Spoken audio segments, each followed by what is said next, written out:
ಚಾನಲ್ಗೆ ಸ್ವಾಗತ. ನೀವು ನೋಡ್ತಿರೋದು MBR ರಿಯಲ್ ಸ್ಟೋರೀಸ್. ಇವತ್ತೊಂದು ನಾವು ಶಾಂತಲಿಂಗೇಶ್ವರ ಮಠಕ್ಕೆ ಬಂದಿದ್ದೆವು. ಅಲ್ಲಿ ಸ್ವಾಮಿ ಅವ್ರ ಜೊತೆ ಮಾತಾಡಿ ಇದ್ರ ಹಿಸ್ಟ್ರಿ ಏನು, ಹುಲ್ಕುಂಟಿ ಅಂಥೇಳಿ ಈ ವಿಲೇಜ್ ಹೆಸರು ಯಾಕೆ ಬಂತು ಏನಿಲ್ಲ ಡೀಟೇಲ್ ಆಗಿ ಕೇಳಿ ಹೇಳ್ತೀನಿ ಬನ್ನಿ. ಶರಣಾರ್ಥಿ ಸ್ವಾಮಿ. ಶರಣಾರ್ಥಿ ಸ್ವಾಮಿ, ಇಲ್ಲಿದು ಹಿಸ್ಟ್ರಿ ಏನದ, ಹುಲ್ಕುಂಟಿ ಅಂಥೇಳಿ ವಿಲೇಜ್ ಯಾಕೆ ಬಂತು, ಈ ಮಠದ ಹಿಸ್ಟ್ರಿ ಎಷ್ಟು ವರ್ಷದಿಂದದ ಡೀಟೇಲ್ ಆಗಿ ಹೇಳಿ ನಮ್ಮ ಈ ಜನತೆಗೆ. ಓಂ ಶ್ರೀ ಗುರು ಬಸವಲಿಂಗಾಯ ನಮಃ. ಮಹಾಮಾನವತಾವಾದಿ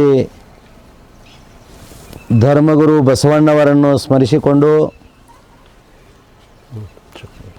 ಈ ಕ್ಷೇತ್ರದ ಒಡೆಯರಾಗಿರ್ತಕ್ಕಂಥ ಶಾಂತಲಿಂಗ ಶಿವಯೋಗಿಗಳನ್ನು ಎನ್ನ ಹೃದಯ ಮಂದಿರದಲ್ಲಿ ಸ್ಮರಿಸಿ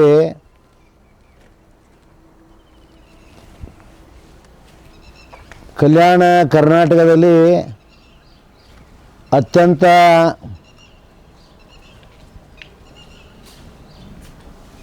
ಜಂಗಮಲಿಂಗ ಕ್ಷೇತ್ರವಾಗಿ ಸುಕ್ಷೇತ್ರವಾಗಿ ಆಂಧ್ರ, ಮಹಾರಾಷ್ಟ್ರ, ಕರ್ನಾಟಕದ ಸಮಸ್ತ ಭಕ್ತಾದಿಗಳಿಗೆ ಮುಕ್ತಿಯನ್ನು ಕೊಡ್ತಕ್ಕಂಥ ಕ್ಷೇತ್ರ ಭೂಲೋಕದಲ್ಲಿ ಇದ್ದರೆ ಅದು ನಮ್ಮ ಹುಲ್ಕುಂಟಿಯ ಶಾಂತಲಿಂಗೇಶ್ವರ ಕ್ಷೇತ್ರ. ಈ ಹುಲ್ಕುಂಟಿಗೆ ಹೆಸರು ಬರಲಿಕ್ಕೆ ಕಾರಣವೇನು?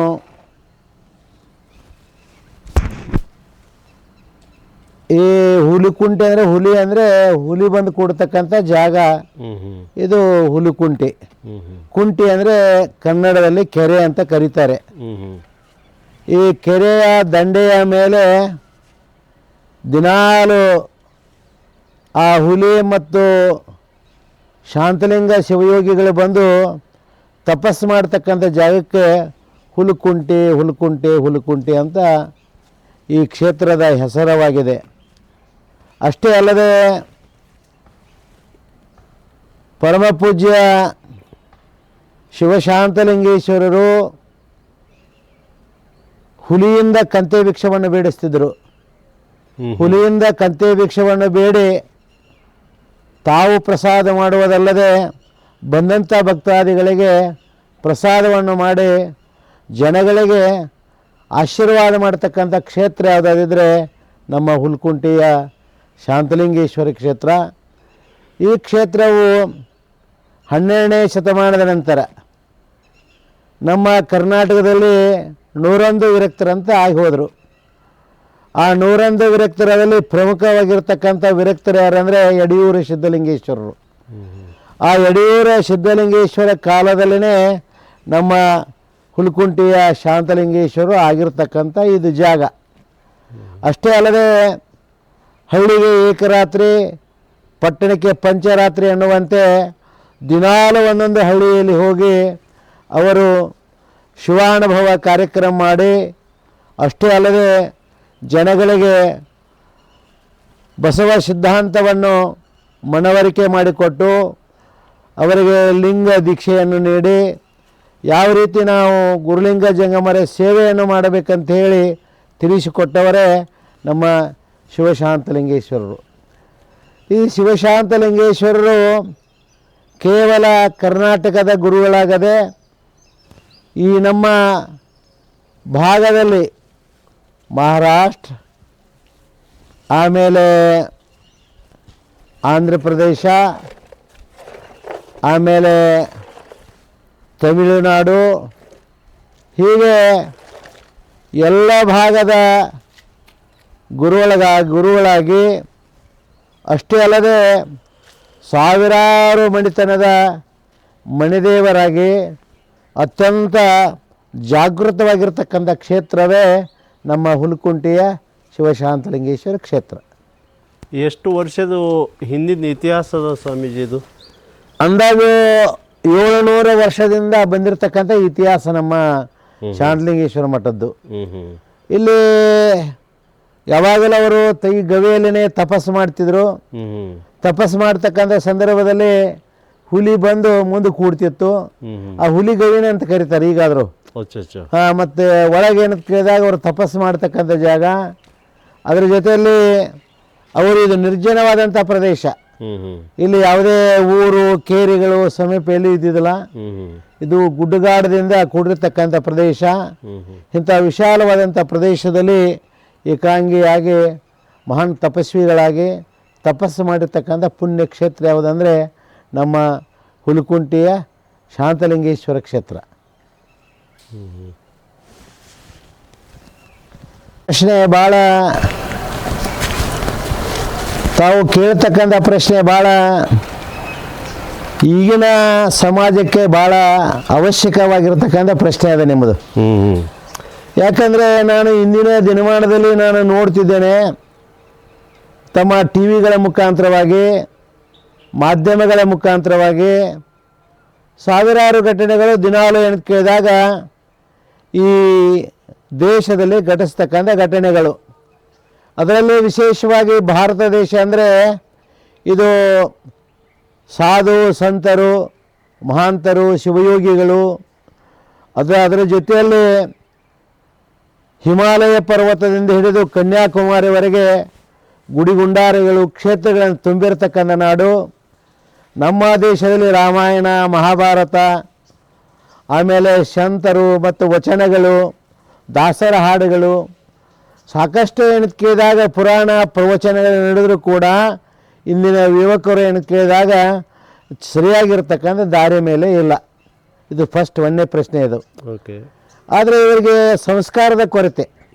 ಮೊದಲನೇದೇನೆಂದರೆ ಸಂಸ್ಕಾರದ ಕೊರತೆ. ಆ ಸಂಸ್ಕಾರ ಬರಬೇಕಾದ್ರೆ ಏನು ಮಾಡಬೇಕಂದ್ರೆ ತಾಯಿ ತಂದೆಯದವರು ಮುಖ್ಯವಾಗಿ ಅವರು ಕೂಡ ಸಂಸ್ಕಾರವನ್ನು ಹೊಂದಿರಬೇಕು. ಮತ್ತು ಯುವಕರಾದವರು, ಯಾಕಂದರೆ ಕೇವಲ ಓದುವುದರಿಂದ ನಿಮ್ಮ ಜೀವನ ಪರಿವರ್ತನೆ ಆಗಂಗಿಲ್ಲ. ಓದುವುದರ ಜೊತೆಯಲ್ಲಿ ಏನಾಗಬೇಕಂದ್ರೆ ನಿಮ್ಮ ಜೀವನ ಅದು ಸಂಸ್ಕಾರಿತವಾಗಿರ್ತಕ್ಕಂಥ ಜೀವನ ಆಗಬೇಕು. ಅದರ ಜೊತೆಯಲ್ಲಿ ನಾನು ಸಾಕಷ್ಟು ಏನು ಕೇಳಿದಾಗ ಎಲ್ಲ ಕಡೆ ನೋಡ್ತಕ್ಕಂಥ ವಿಚಾರ, ಯುವಕರಾದವರು ಎಲ್ಲಿವರೆಗೆ ತಾಯಿ ತಂದೆ ಮಾತುಗಳನ್ನು ಕೇಳ್ತಾರೆ ಅಂದರೆ ಅವರು ಒಂದು ನೌಕರಿ ಅಥವಾ ಏನಾದರೂ ಅವರಿಗೆ ಆದಾಯ ಬರುವವರೆಗೆ ತಾಯಿ ತಂದೆಯ ಮಾತನ್ನು ಕೇಳ್ತಾರೆ. ಆದಾಯ ಬಂದ ಮೇಲೆ ತಾಯಿಯಲ್ಲಿಯೋ ತಂದೆಯಲ್ಲಿಯೋ ಅವರೆಲ್ಲಿಯೋ.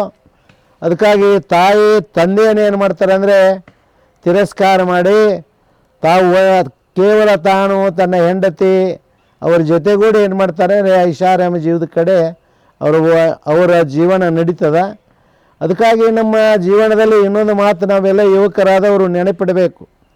ಯಾವುದೇ ದುಷ್ಟಚಟಗಳಿಗೆ ಬಲಿಯಾಗದೆ ಒಳ್ಳೆ ಅತ್ಯಂತ ಏನು ಕೇಳಿದಾಗ ಸಂತರ ಮಹಾಂತರ ಸಂಸ್ಕಾರ ಏನದಲ್ಲ ಅದನ್ನು ಅಳವಡಿಸಿಕೊಂಡು ತಾಯಿ ತಂದೆನೇ ದೇವರಂತ ತಿಳ್ಕೊಳ್ಬೇಕು.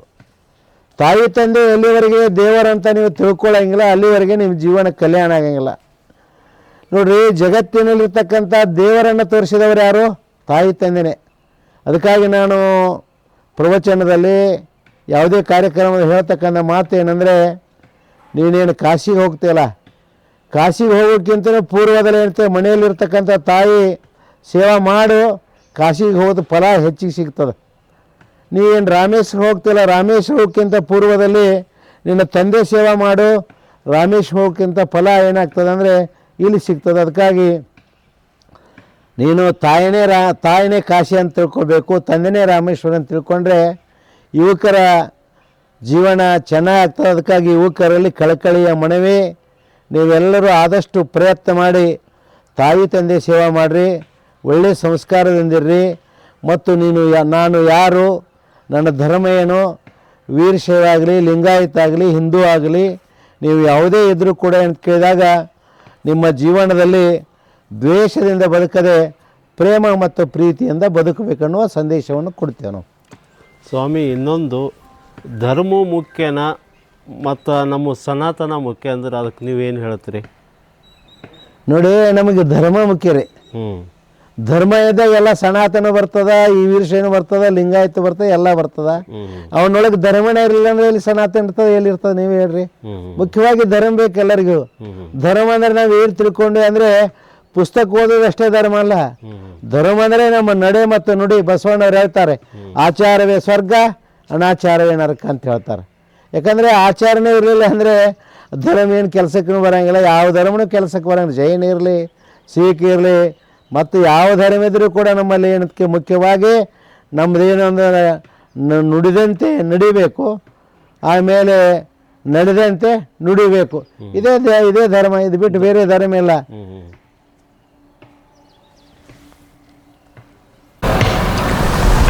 ರೈತರಿಗೆ ನೀವು ಕೊಡಬೇಕಾಗಿದ್ದು ಸಂದೇಶ ಏನು ಸ್ವಾಮಿ?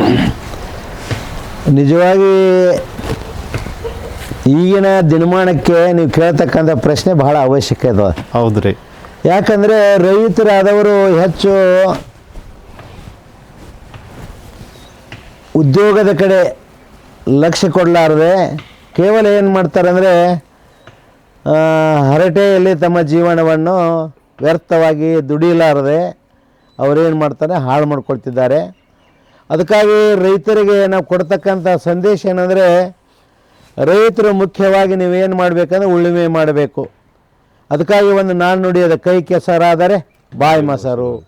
ಬಸವಣ್ಣವರು ಏನು ಹೇಳಿದರು, ಕಾಯಕವೇ ಕೈಲಾಸ ಅಂತ ಹೇಳಿದರು. ಅದಕ್ಕಾಗಿ ರೈತರಾದವರು ಮುಖ್ಯವಾಗಿ ನೀವೇನು ಮಾಡಬೇಕಂದ್ರೆ ಹೊಲದಲ್ಲಿ ಏನು ಉಳುಮೆ ಮಾಡ್ತಿರಲ್ಲ, ನೀವು ಹೆಚ್ಚು ದನ ಕರಗಳನ್ನು ಕಟ್ಟಿಕೊಂಡು ಆ ದನ ಕರುಗಳಿಂದ ಬಂದಿರತಕ್ಕಂಥ ಏನು ಸಗಣಿ ಗೊಬ್ಬರ ಅದಲ್ಲ, ಆ ಸಗಣಿ ಗೊಬ್ಬರವನ್ನು ಹಾಕಿ ಹೆಚ್ಚು ಏನು ಮಾಡಬೇಕಂದ್ರೆ ನಿಮ್ಮ ಹೊಲಗಳನ್ನು ಫಲವತ್ತವಾಗಿ ಮಾಡಿಕೊಂಡು ಹೆಚ್ಚು ಬೆಳಿಲಿಕ್ಕೆ ಏನು ಮಾಡಬೇಕಂದ್ರೆ ಪ್ರಯತ್ನ ಮಾಡಬೇಕು. ಅದ್ರ ಜೊತೆಯಲ್ಲಿ ನೀವು ಒಕ್ಕಲ್ತನ ಮಾಡ್ತಾ ಮಾಡ್ತಾ ಮಾಡ್ತಾ ಮುಂದೆ ಏನು ಮಾಡಬೇಕಂದ್ರೆ ಈ ಸಾವಯವ ಅಂತ ಎನ್ನತಕ್ಕಂಥ ಏನು ಒಕ್ಕಲ್ತನ ಏನಲ್ಲ, ಅದಕ್ಕಿಂತ ಮುಂದುವರೆದು ಹೇಳಬೇಕಾದ್ರೆ ಶೂನ್ಯ ಬಂಡವಾಳ ಅಂತದ. ಆ ಶೂನ್ಯ ಬಂಡವಾಳದ ಕಡೆ ಹೆಚ್ಚು ಲಕ್ಷ್ಯ ಕೊಡಬೇಕು. ಶೂನ್ಯ ಬಂಡವಾಳ ಕಡೆ ಲಕ್ಷ್ಯ ಕೊಡೋದ್ರಿಂದ ಸಾವಯವ ಅಂದ ಕೂಡಲೇ ಮತ್ತೆ ಏನು ಬರ್ತದೆ ಅಂದರೆ ಗೊಬ್ಬರ ಅದು ಇದು ಬರ್ತದ. ಕೇವಲ ಈ ಆಕಳಗಳ ಗೋಮೂತ್ರದಿಂದ ಏನು ಮಾಡಬೇಕಂದ್ರೆ ನೀವು ಒಳ್ಳೆ ಉತ್ತಮವಾಗಿರ್ತಕ್ಕಂಥ ಗೊಬ್ಬರವನ್ನು ತಯಾರು ಮಾಡಿ ಭೂಮಿ ಒಳಗೆ ಬಿಟ್ಟು ಆ ಭೂಮಿಯ ಮುಖಾಂತರವಾಗಿ ನೀವೇನು ಮಾಡ್ತಂದರೆ ಅಲ್ಲಿ ಹೆಚ್ಚು ಪೌಷ್ಟಿಕವಾದಂಥ ಆಹಾರವನ್ನು ತಯಾರು ಮಾಡಿ ನೀವು ಬೆಳೆ ಬೆಳೆದ್ರೆ ಏನಾಗ್ತದಂದರೆ 100% ಏನಾಗ್ತದೆ, ಉತ್ತಮವಾಗಿರ್ತಕ್ಕಂಥ ಫಲ ಬರ್ತದೆ. ಮತ್ತು ರೈತರು ಏನು ಮಾಡ್ತಾರೆ ಅಂದರೆ ಹೆಚ್ಚು ಬೆಳಿಬೇಕಂತೇಳಿ ಒಂದು ಆಲೋಚನೆಯಲ್ಲಿ ರಾಸಾಯನಿಕ ಗೊಬ್ಬರಗಳನ್ನ ಸಿಕ್ಕಾಪಟ್ಟು ಉಪಯೋಗ ಮಾಡ್ತಾರೆ.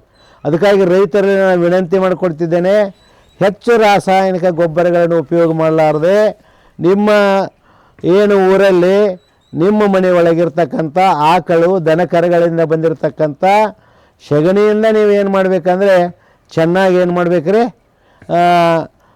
ಗೊಬ್ಬರವನ್ನು ತಯಾರು ಮಾಡಿಕೊಂಡು ಹೆಚ್ಚು ನೀವು ರೈತರಾದವರು ಏನು ಮಾಡಬೇಕಂದ್ರೆ ಬೆಳೀಲಿಕ್ಕೆ ಪ್ರಯತ್ನ ಮಾಡಿರಿ.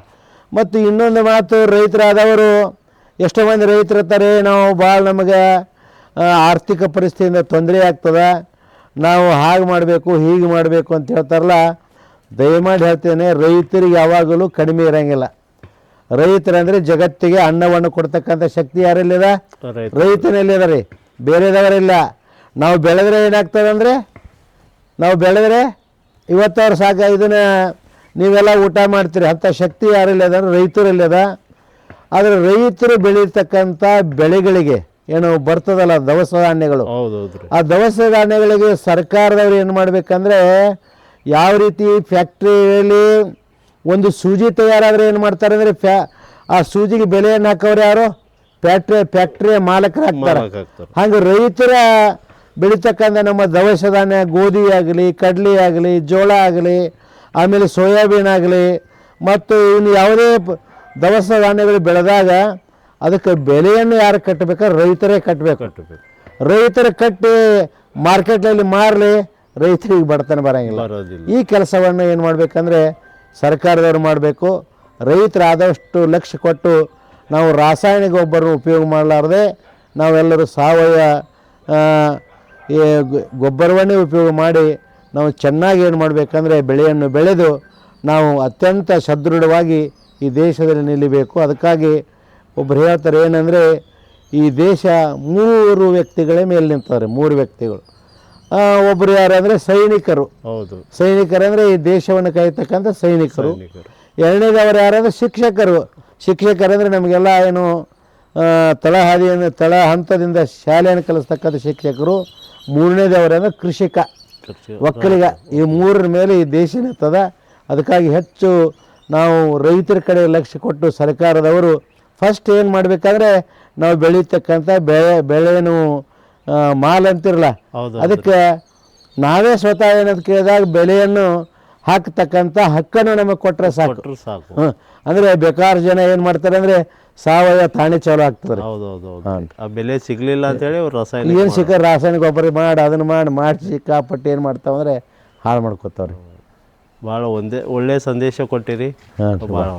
ಧನ್ಯವಾದ ತಮಗೆ ಶರಣಾರ್ಥಿ. ನಮ್ಮ ಮಟ್ಟಕ್ಕೆ ಬಂದು ನಮ್ಮ ಬಾಬುರಾವ್ ಹೇಳಿದ್ರು ಹಿಂಗೆ ಕರ್ಕೊಂಡು ಬರ್ತೀವಿ ಅಂತ ಹೇಳಿದ್ರಿ, ಬರ್ರಿ ಅಂತ ಹೇಳಿದ್ರು. ತಾವು ಬಂದ್ರಿ, ಭಾಳ ಖುಷಿ ಆಗ್ತದೆ. ತಮ್ಮದು ಹೆಸರು ಬಾಬುರಾವ್ ಅದ. ಭಾಳ ಖುಷಿ ಆಗ್ತದೆ. ನೋಡಿರಿ ನಿಮ್ಗೆ ಎಷ್ಟು ಹವ್ಯಾಸ ಅದ ಅಂದರೆ, ನೀವು ಕಾಂಟ್ರಾಕ್ಟರ್ ಕೆಲಸ ಮಾಡ್ತೀರಿ, ಅದ್ರ ಮಾಡಿ ನೀವು ಏನು ಮಾಡ್ತೀರಿ, ಈ ರೀತಿ ಮಠ ಮಂದಿರಗಳು, ಗುಡಿ ಗುಂಡಾರಗಳು ಅದ್ರ ಬಗ್ಗೆ ಪ್ರಚಾರ ಮಾಡ್ಬೇಕಂತ ಹವ್ಯಾಸದ. ಬಹಳ ಧನ್ಯವಾದ ನಿಮಗೆಲ್ಲ ಇಬ್ಬರಿಗೂ ಧನ್ಯವಾದ ಹೇಳ್ತಾನೆ.